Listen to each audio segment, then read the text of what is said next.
بسم اللہ الرحمن الرحیم۔ آج کا ہمارا سبق ہے شرح تہذیب، 58 نمبر سبق ہے وقولہ ایضا۔ یہ عبارت ہے ایضا۔ اس سبق میں اہم یہ 4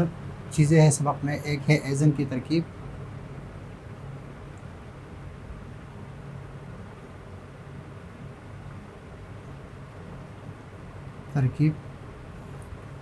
دوسری بات ہے کہ ایضا کا فائدہ، ایضا کو کیوں لایا، دوسرا وفیہ بحث سے اعتراض، اور تأمل فیہ سے جواب کی طرف اشارہ۔ یہ 4 چیزیں اس سبق میں۔ ایضا کی ترکیب ہے یہاں سے لے کر یہاں تک، اس کا معنی سب بتا رہے کہ اس کا مطلب کیا ہے۔ رجع رجوعاً سے اس کے کو کیوں لائے اس کو بیان کر رہے ہیں کہ وفیہ اشارۃ الی ان هذه القسمۃ ایضا لمطلق المفرد لا الاسم، کی مطلق المفرد کی تقسیم ہے، اسم کی تقسیم نہیں ہے۔ یہاں تک، پھر یہاں سے لے کر یہاں تک یہ اعتراض ہے یہاں سے، اور یہ فتأمل فیہ سے جواب کی طرف اشارہ ہے۔ اب یہاں پر اس سبق میں ہم مطلق شیء،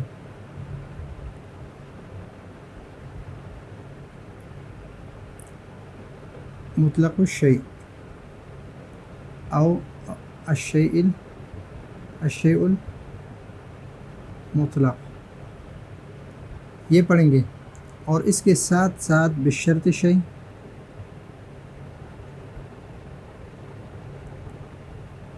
لا بشرط شیء، بشرط لا شیء، اس کو سمجھیں گے بھی اور اعتراض کے جواب میں استعمال بھی کریں گے۔ یہ اصطلاحات ہیں مطلق الشیء، الشیء المطلق، بشرط شیء، لا بشرط شیء، بشرط لا شیء۔ سب سے پہلے ہم عبارت پڑھتے ہیں وقولہ ایضا، وقولہ ایضا۔ تو ایضا کا لفظ جو ہے ترکیب میں کیا واقع ہو رہا ہے؟ ترکیب میں یہ واقع ہو رہا ہے مفعول مطلق، مفعول مطلق۔ ابھی مفعول مطلق تو اس وقت صحیح ہو رہا ہے جب اس کے لیے کوئی فعل ہو، اور فعل کی جنس سے اس کا مصدر لایا جائے، تو یہاں پر اس کا فعل نہیں ہے، تو اس کے لیے کہہ رہے کہ وہ لفعل محذوف، لفعل محذوف، فعل محذوف کے لیے، لفعل محذوف، فعل محذوف کے لیے، اور یہ ہے مفعول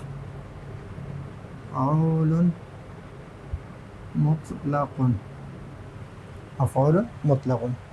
لفعل محذوف، ای آذا، ایضا، ای رجع رجوعا، رجع یعنی اس کے لیے آذا ہم فعل نکالیں گے، اور ایضا جو ہے یہ اس کے لیے مفعول مطلق ہے۔ مفعول مطلق کے 3 فائدے ہیں۔ نمبر 1 ہے تاکید، کیوں ذکر کی جاتی ہے؟ تاکید کے لیے۔ نمبر 2 نوع، اور نمبر 3 مقدار۔ تاکید کا مطلب یہ ہے کہ کسی چیز میں مجاز کا احتمال ہو، مجاز کے احتمال کو دور کرنا، مجاز کے احتمال کو دور کرنا۔ اور اس کی مثال جس طرح ہم کہیں کہ اس کی مثال یوں بیان کریں کہ ضربتہ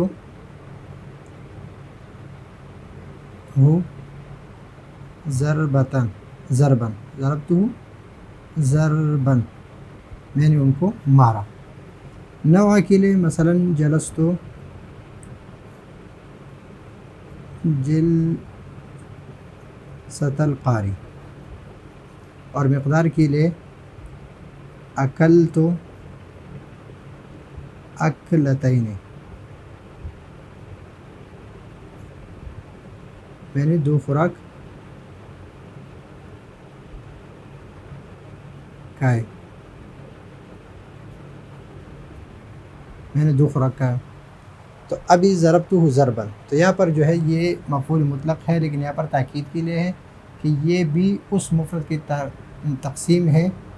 جس طرح پہلے تقسیم ہوئی ہے، ابھی بھی اس مفرد کی تقسیم ہے۔ اس کا معنی ہے رجع رجوعاً، یعنی پہلے جو حکم تھا کہ تقسیم مفرد ہے تو ابھی بھی وہ حکم اس کی طرف لوٹ رہے کہ ابھی بھی تقسیم حکم ہے۔ اور ایزن کا جب ہم اردو میں استعمال کرتے ہیں تو اردو میں ہم اس کا ترجمہ کرتے ہیں بھی۔ مثلا شربت شاي وأكلت الخبز أيضا، میں نے چائے پی اور کھانا بھی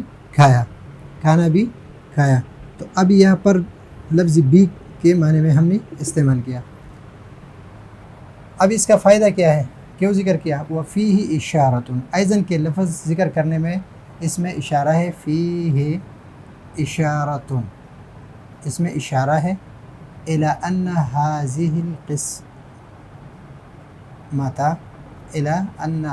القسمۃ، کہ یہ تقسیم جو ہے ایضاً بھی کس کی ہے؟ مطلق المفرد للاسم، اور اسم کی تقسیم نہیں ہے، اسم کی تقسیم نہیں ہے۔ یہ کس کی تقسیم؟ مفرد کی تقسیم ہے اور اسم کی تقسیم نہیں ہے۔ تو جب یہ کہا کہ یہ مطلق المفرد کی تقسیم ہے اور اسم کی تقسیم نہیں ہے تو فیہ بحث سے اعتراض کر رہے ہیں، فیہ بحث، اعتراض ذکر کر رہے ہیں کہ اس میں بحث ہے۔ بحث یہ ہے کہ اگر آپ کہیں کہ یہ بھی مفرد کی تقسیم ہے، کس کی تقسیم ہے؟ مفرد کی تقسیم ہے، تو مفرد کی 3 قسمیں ہیں۔ ہم نے 3 قسمیں مفرد کی ذکر کی ہیں، اسم، کلمہ، ادات، یہ 3 قسمیں ہم نے ذکر کی ہیں، نمبر 1، نمبر 2 اور نمبر 3۔ تو جب 3 قسمیں ہیں تو پھر یہ جتنی بھی اقسام ہیں، مثلا عالم ہے، متواتی ہے، مشکک ہے، مشترک ہے، منقول ہے، حقیقت ہے اور مجاز ہیں، یہ قسمیں اسم کی بھی ہوں گے، کلمہ کی بھی اور ادات کی بھی، اگر یہ مفرد کی تقسیم ہو۔ اگر اسم کے ہو تو صحیح ہے، یہ عالم، متواتی اور مشکک۔ تو اس میں یہاں پر یہ اعتراض کر رہا ہے فَإِنَّهُ يَقْتَضِي، یہ بحث جو ہے کہ اگر آپ کہہ رہے ہیں کہ یہ مطلق مفرد کی تقسیم ہے تو فَإِنَّهُ يَقْتَضِي، یہ تقاضا، یہ تقسیم جو ہے تقاضا کرتی ہے کس چیز کے؟ أَن يَكُونَ الفعل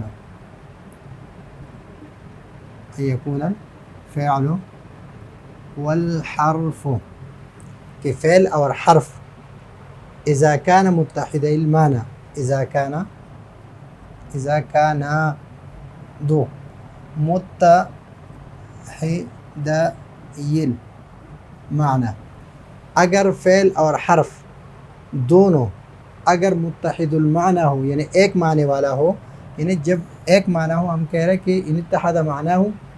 فعالم و ان کثر افراد، اگر افراد زیادہ ہوں تو متواتی ہے اور برابر ہوں، برابر کے ساتھ اس پر صادق آ جائے تو متواتی ہے، اگر برابر کے ساتھ صادق نہ آئے تو مشکک ہے۔ تو اب یہاں پر اگر فعل اور حرف بھی متحد المعنی ہو، ایک معنی والا ہو، تو داخلین، تو یہ فعل اور حرف یہ فعل اور حرف سے کلمہ اور ادات مراد ہیں، یہ بھی داخل ہو جائیں گے عالم میں، متواتی میں اور مشکک میں، یعنی اس کی بھی ایک قسم، فعل کی ایک قسم عالم، ایک متواتی اور ایک مشکک بن جائے گی، اور حرف کی بھی ایک قسم عالم، متواتی اور مشکک بن جائے گی۔ حالانکہ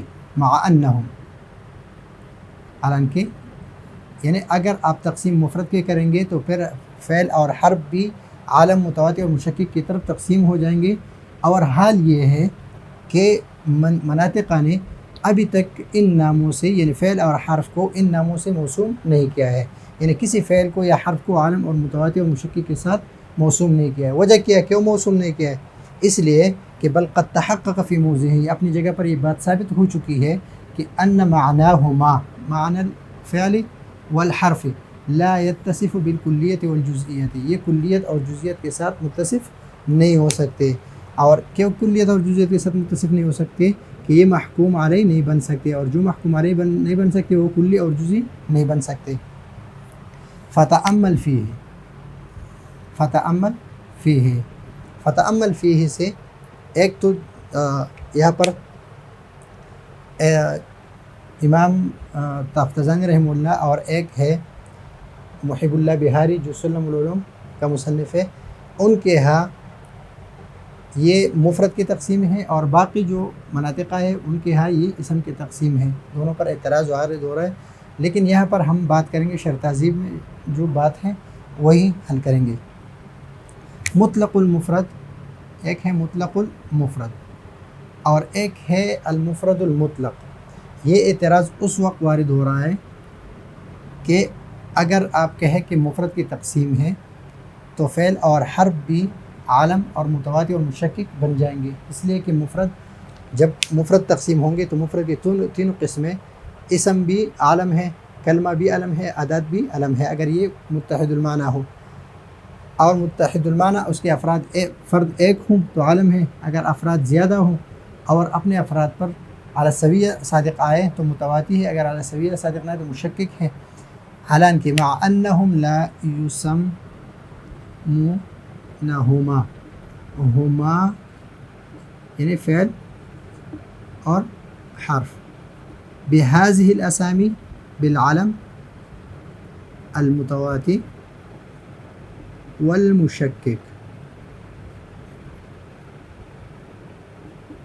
اب یہاں پر بل قد تحقق فی موضعہ ان معناہما لا یتصف بالکلیت والجزئیت.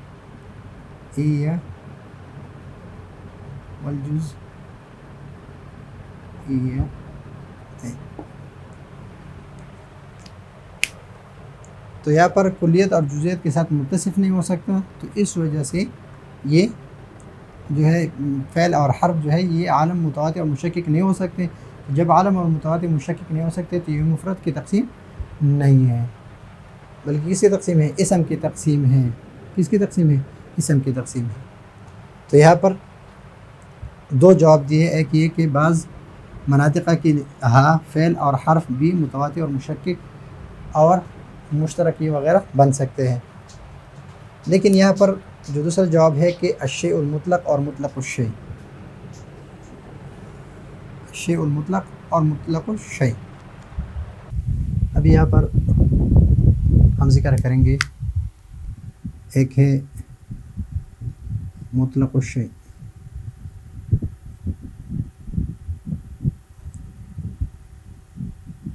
ایک ہے الشیء المطلق اور ایک ہے الشیء المقید.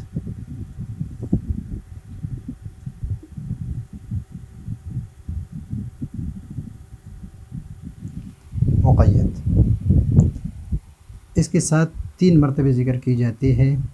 مطلق الشیء بمرتبہ لا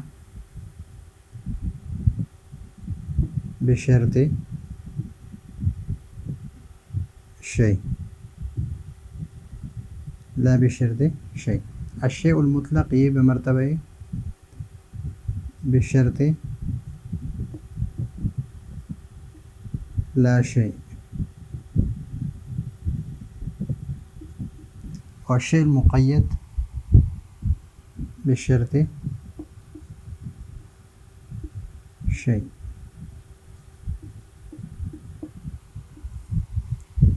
یہ 4 چیز، یہ 3 چیزیں،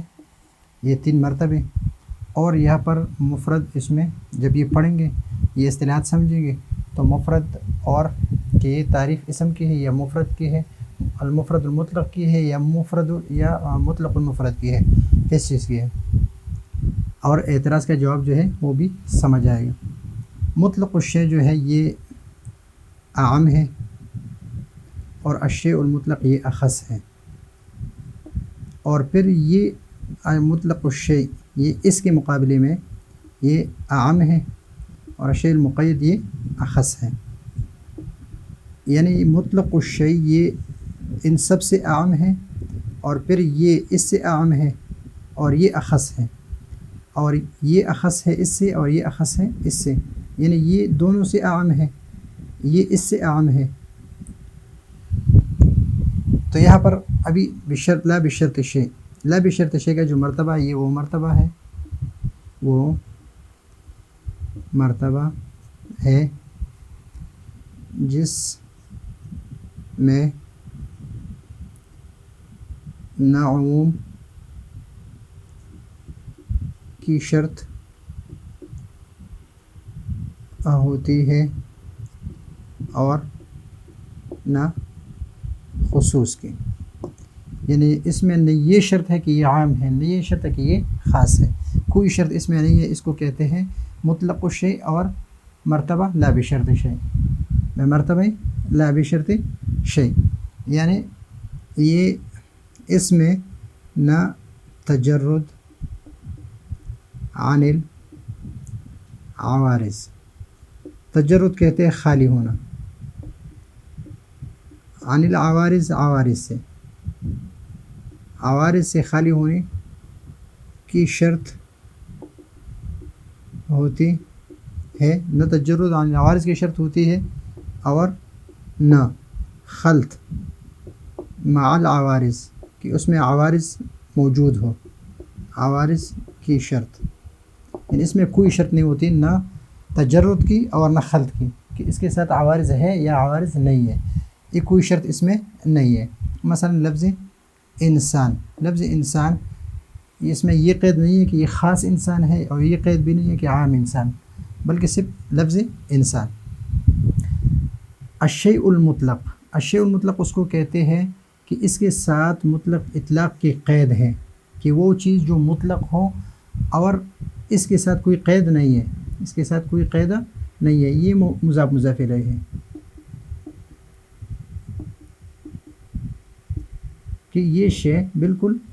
اس کے ساتھ اطلاق کی قید بھی نہیں ہے اور تقیید بھی نہیں ہے، یعنی کوئی نہ خصوص کی قید ہے نہ عموم کی قید ہے مطلق الشیء کے ساتھ، اور الشیء مطلق کے ساتھ عموم کی قید ہے، یہ بھی مقید ہے قید عموم کے ساتھ، قید اطلاق کے ساتھ یہ مقید ہے، تو اس وجہ سے یہ وہ مرتبہ ہے جس میں خصوص کی شرط نہیں ہوتی، البتہ عموم کی شرط ہوتی ہے، عموم کی شرط ہوتی ہے، یعنی اس سے عام مراد ہوتا ہے کہ عام ہو خاص نہ ہو، عام ہو، یعنی اس میں شرط خصوص کی شرط نہیں ہے، یعنی مقید نہیں ہے کسی چیز کے ساتھ، بلکہ عدمی خصوص کے ساتھ مقید ہے، عدمی خصوص کے ساتھ مقید ہے، یعنی عموم ہے تو اس سے مراد ہے کہ عدمی خصوص کے ساتھ مقید ہے کہ خاص نہ ہو، عموم کی شرط ہے، یعنی اس سے مراد یہ ہے کہ یہ خاص نہ ہو، اور یہ اس میں نہیں کہ یا خاص ہو یا عام ہو، کوئی بھی ہو، یہ اس کے لیے ہے مطلق الشیء اور لا بشرط شیء، چاہے عام ہو چاہے خاص ہو، اس میں عام ہو خاص نہ ہو، اور بشرط شیء اور الشیء المقید یہ ہے کہ یہ وہ مرتبہ ہے جس میں خصوص کی شرط ہو، خصوص کی شرط ہو، اور جب ماہیت کے ساتھ خصوص کی شرط لگتی ہے تو وہ فرد کہلاتا ہے، کیا کہلاتا ہے؟ فرد کہلاتا ہے، جب کسی چیز کے ساتھ خصوص کی شرط لگ جاتی ہے، ماہیت کے ساتھ خصوص کی شرط لگ جاتی ہے تو وہ فرد کہلاتا ہے، تو اس میں خصوص کی شرط ہے، اس میں عموم کی شرط ہے، اس میں نہ خصوص کی شرط ہے اور نہ عموم کی شرط ہے۔ مطلق الشیء اس میں نہ خصوص کی شرط ہے نہ عموم کی شرط ہے، یہ اس سے عام ہے، اس میں عموم زیادہ ہے، اس لیے کہ یہ مقید کو اور مطلق دونوں کو شامل ہے، اور الشیء المطلق یہ صرف مطلق کو شامل ہے، یعنی اس میں خاص جو خاص نہ ہو یعنی عام ہو، اور اس میں قید تقیید کے ہے یعنی یہ خاص ہو اور عام نہ ہو۔ یہ اب جب یہ ہم نے سمجھ لیا کہ، اور یہ بھی سمجھ لے کہ لا بشرط شیء، لا داخل ہے کس پہ؟ بشرط شیء پر، لا بشرط شیء یہ شرط نہیں ہے، کسی چیز کی شرط نہیں ہے، اس میں کسی چیز کی شرط نہیں ہے۔ بشرط لا شیء اس میں عدم خصوصیت کی شرط ہے، عدم خصوصیت کی شرط ہے، اور اس میں بشرط شیء اس میں بشرط خصوصیت ہے، اس میں خصوصیت کی شرط ہے۔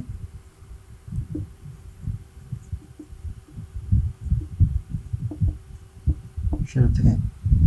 یعنی عدم خصوصیت یعنی عموم، اور خصوصیت کی شرط بشرط لا شیء کہ اس شرط کے ساتھ کہ اس میں یہ چیز،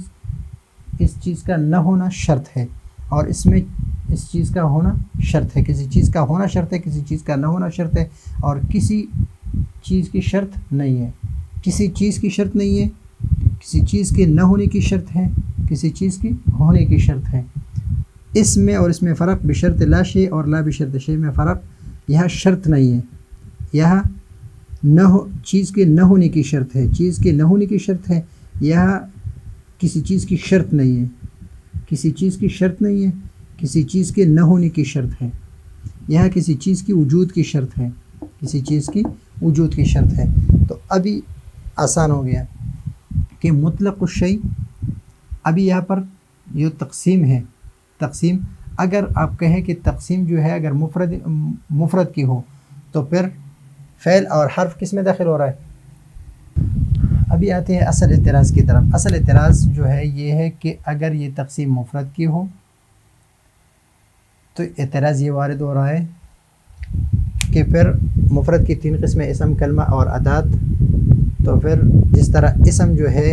عالم متواتر مشکک ہے تو فعل اور حرف بھی عالم متواتر اور مشکک